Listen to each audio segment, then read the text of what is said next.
Hi, this is Ann Alcantara. I'm innkeeper at Casa San Pablo, and with me today is Emer. He is our cocinero. And today we're going to teach you how to cook kulawo.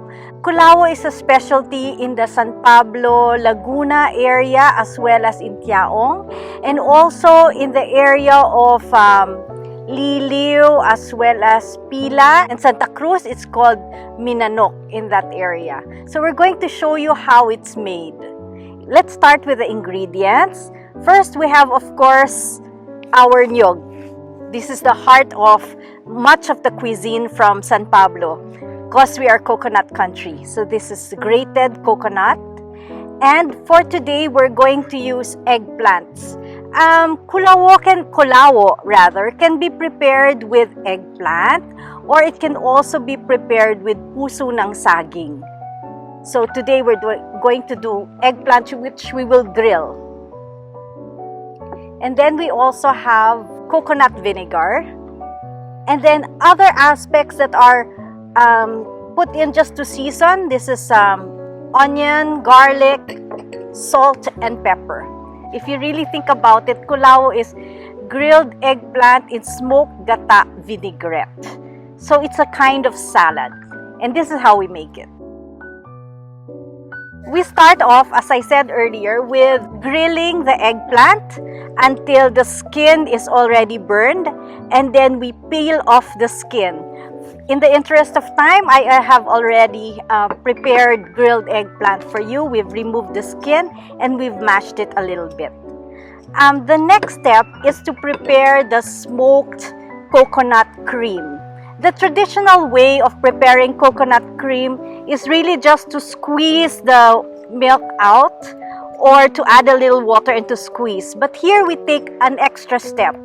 We first put charcoal embers into the coconut to toast it. This is what gives it this unique smoky flavor. So Emer is putting the hot charcoal on the bed of grated coconut. I always like to think, I wonder what kind of accident happened in the kitchen which allowed them to discover this technique. So Emer is now covering the charcoal with the coconut.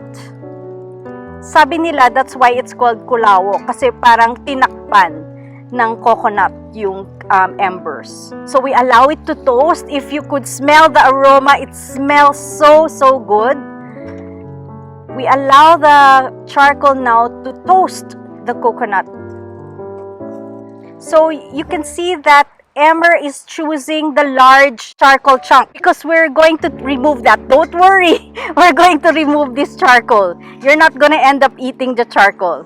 So when you're going to do this on your own, choose the large ones that you can still remove. So for some, what they do at this point is they cover it. But as we want to give it time to toast, to allow the embers to continue to burn. You can see that the color has already changed. It's already toasty brown. So now he's slowly removing the large chunks of charcoal. Ang bango-bango! I wish you could smell this. There's nothing like the aroma of burning coconut. And that's the flavor you get in the vinaigrette. So Emer is making sure that all the charcoal chunks are removed. So we serve this in Casa San Pablo every day. If you want to try and taste it, come over. It's available. So now what he's going to do, just to again take the extra measure of making sure that all the charcoal bits are removed, he's now going to put it on a strainer. Now here's another step that makes it different. Instead of putting water to extract the cream, we're putting coconut vinegar. Again, like a salad vinaigrette, we're adding the vinegar or the acid to the natural fat in the coconut before we extract. So we're not gonna add water, just the vinegar. And then now, Emer is going to extract the cream the traditional way, using his hands.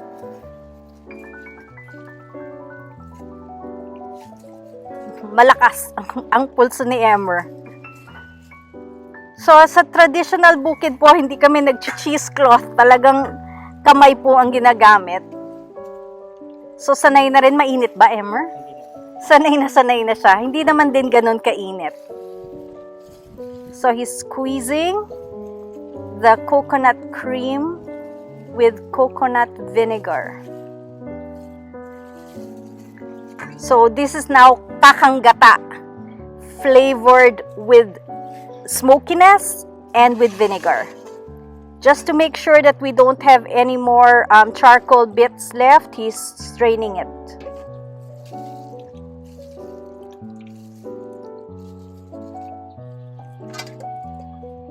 Okay, so here we have the vinaigrette. And to this vinaigrette, we just add garlic to give it that sharp, tangy taste. And then fresh onions, salt, and then pepper. Just mix that a little bit.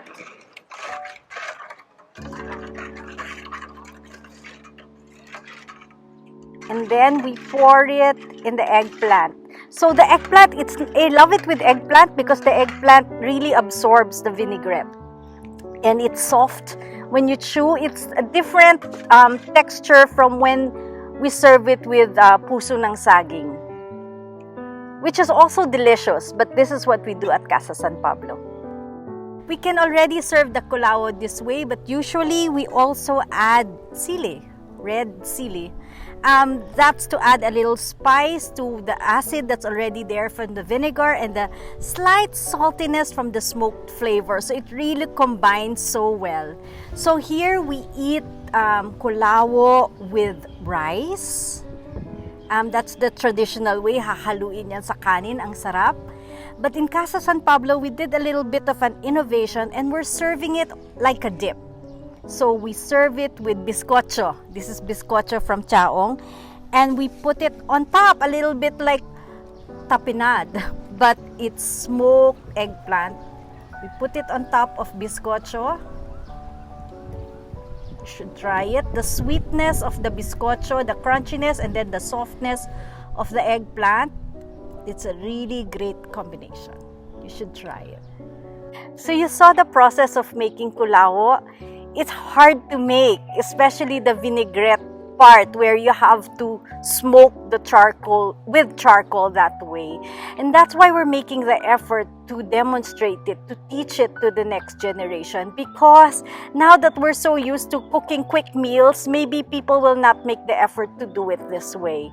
So we have to keep teaching people how to do it the traditional way so that the tradition will go on and on for the next generations. That's the mission of the Casa San Pablo Native Cooking Tour. Thank you for joining us today.